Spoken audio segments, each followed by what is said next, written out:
Thank you. Chairman Dolan, Vice Chair Burke, Ranking Member Sykes, and members of the Senate's Finance Committee, my name is Jaime Miracle, and I am the Deputy Director of NARAL Pro-Choice Ohio. I'm here to testify on behalf of our over 50,000 members on Substitute House Bill 166. In the version released last week in the Senate included $5 million of TANF block funding for the parenting and pregnancy program. On the face, that sounds great, but as we often say, the devil is in the details. Let's start with the problem Ohio needs to address. We've all heard these stats before. Ohio's infant and maternal mortality rates are a health crisis. Black women are 4 times as likely as their white counterparts to die as a result of pregnancy, and a black baby is twice as likely to die before their first birthday.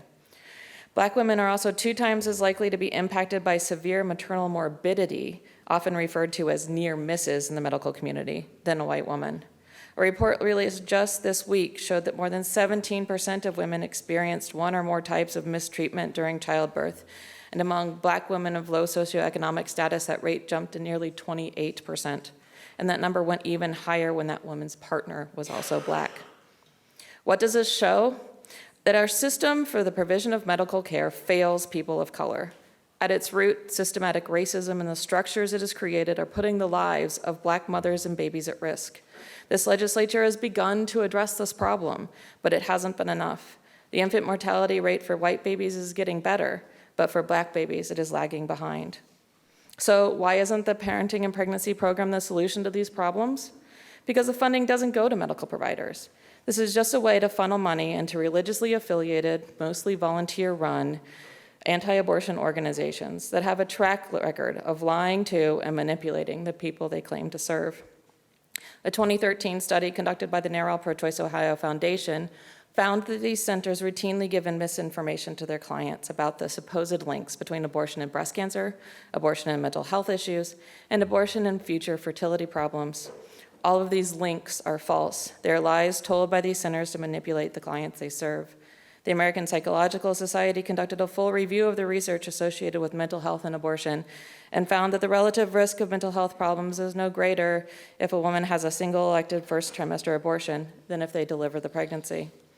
Researchers have shown that there is no evidence that abortion increases the risk of infertility, ectopic pregnancy, or miscarriage.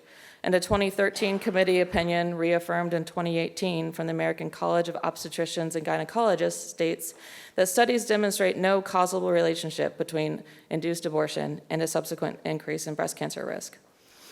Ohio has an ever-increasing racial disparities of health, and to combat these increases, we need programs that provide culturally sensitive and specialized services to communities most at risk.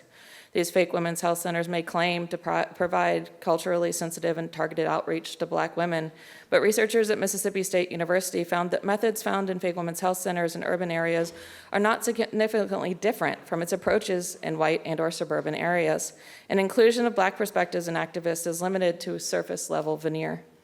This was clearly on display when these centers testified before the House Finance Committee. Representative Crowley directly asked the 2 directors what had been done within their organizations to dismantle implicit bias and racism in regards to prenatal care, and if they had specific trainings or specific strategies to address this. The response from the director of the Elizabeth New Life Center stated that their main strategy against implicit bias and racism is where we are located. When she was questioned about cultural competency training, she was unaware of any specific training that their medical staff receives. So what can we fund to make real impact? Where can you spend $5 million? According to the March of Dimes, studies suggest that increased access to doula care, especially in under-resourced communities, can improve a whole range of health outcomes for mothers and babies. Luckily, for people in Columbus and Cleveland, restoring our own through transformation, or ROOT, and birthing beautiful communities provide this support in their communities. And because of their work, the clients they serve already surpass the Healthy People 2020 goals in both maternal and infant mortality and morbidity.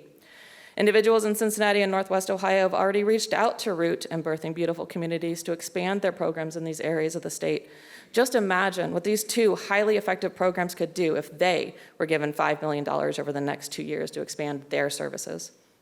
Additionally, research shows that when we improve the communities around these individuals, when we make sure that Black women and families live in safe neighborhoods, have stable housing, and are provided with health care that is culturally appropriate and based in their communities, the infant mortality rate decreases. In 2017, the Health Policy Network of Ohio released a report on new approaches to reduce infant mortality. Housing stability and affordability was identified as one of the key approaches. Affordable housing advocates have come before this body asking for $12.5 million from the TNF fund for rapid rehousing and permanent supportive housing services. The budget in its current state makes no allocation for those services. If this legislature wants to just continue to do things so they said they did things and pat themselves on the back and placate their political buddies, by all means, spend $5 million funding programs like these fake women's health centers.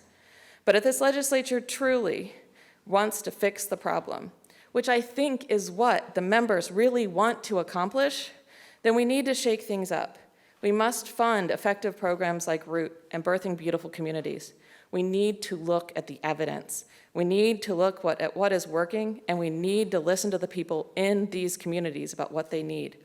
Then and only then will we even begin to break down the systems that this country has built over the last 400 years that have gotten us to the place where we are today. Only then will we actually start to make progress. Thank you, and I'm happy to answer any questions you might have. Thank you for your testimony. Any questions for the witness? Senator Antonio. Thank you. Thanks for being here. So the issue of these centers has come up before in the House when I was there from time to time.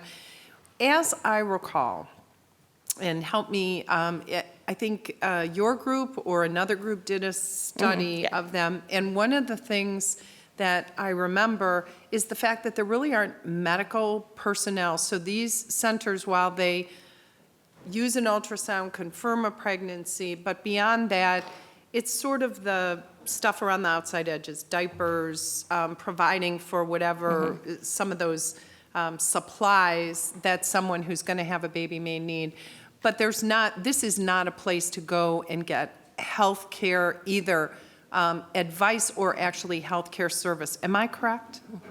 Through the chair to Senator Antonio, a few centers have medicalized in the last several years. Elizabeth New Life Center actually does work with a doctor to do some prenatal care services, but again, they were the ones who came forward and said they had no knowledge of any cultural competency that they were programs that their medical staff was actually taking. But yes, in general, these centers are volunteer run. And even when they provide diapers or other kinds of material assistance, it's not just a client walks in the door and says, I need a pack of diapers, and they walk out the door with a pack of diapers. They walk in and they have to earn what's usually called a baby buck. So you take a parenting class, or you watch a video, or you volunteer in the center. Our research study actually showed, some centers giving baby bucks for Bible study and attending worship services. And then you can spend those baby bucks to get the diapers and those kinds of things. So it even really, when you look at the details of what the person has to go through to get access to those services, it's also not an efficient way to deliver those services either. Thank you. Thank you, Chair. Thank you. Senator Eklund. Thank you, Mr. Chairman, and thank you for your testimony. I'm struck by your testimony that our system for the provision of medical care in Ohio embodies systemic racism, implicit bias, and racism.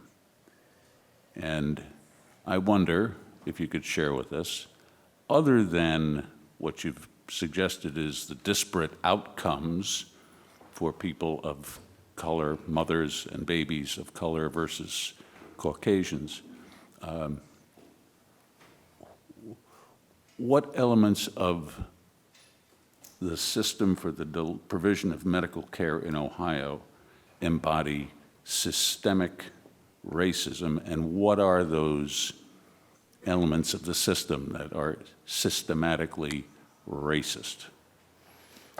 Through the chair to Senator Eklund, our country was built upon white people running our government, running our healthcare, and running all of our systems. That is something our country continues to struggle against as we move into the 20th and 21st century, how we can dismantle the racism that was built into these systems. Some great examples of that is what we call lazy white boy syndrome in the NICU, where you look at the statistics and a black male baby is seen to be stronger and receive less treatment than a white male baby because they are seen as lazy and needing more assistance. We see it in the provision of pain control, where black people are perceived by medical providers to have a higher tolerance for pain and receive less pain medication to deal with pain than their white counterparts. Our entire system in the United States is built upon slavery and the racism that is contained in that. And until we start breaking apart those systems, we will never see equality and these racial disparities of health. We saw it in the infant mortality fight, where, you know, putting safe sleep provisions into place and all of those things into place. And we're improving white infant mortality, but we're not improving black infant mortality. The pieces that are helping white people be healthier are not necessarily the pieces that make black people healthier in our system, and we need to really dive down on that. Senator Lehner. Thank you, Mr. Chair. Ms. Miracle, would you say that the fact that 42% of all abortions performed in this nation are on black women, that is also a symptom of racism in our medical care? Through the chair to Senator Lehner, that is a symptom of lack of access to care. Black women have a much higher rate of unintended pregnancy. So if if you have a higher rate of unintended pregnancy, a higher rate of abortion is going to follow that. If black women are not facing unintended pregnancy, they would not have a disproportionate number of abortions to their population. They face extra hurdles in access to general medical care. We talk to people that provide services in these communities, and they talk about the fear that these women have about getting pregnant and being in the system of medical care that they're in and the treatment that they may get. We look at people like Beyonce and people like Serena Williams that had very complex pregnancies, and doctors did not listen to Serena Williams, and she almost had a deadly blood clot because they didn't believe in the medical care that she was supposed to get. These all play into that, and we must start to really dive down and fund programs like Root and fund programs like Birthing Beautiful Communities that work in these communities, are black women-led, black family-focused doula organizations that really can make things better in these communities. Thank you for your testimony. Thank you.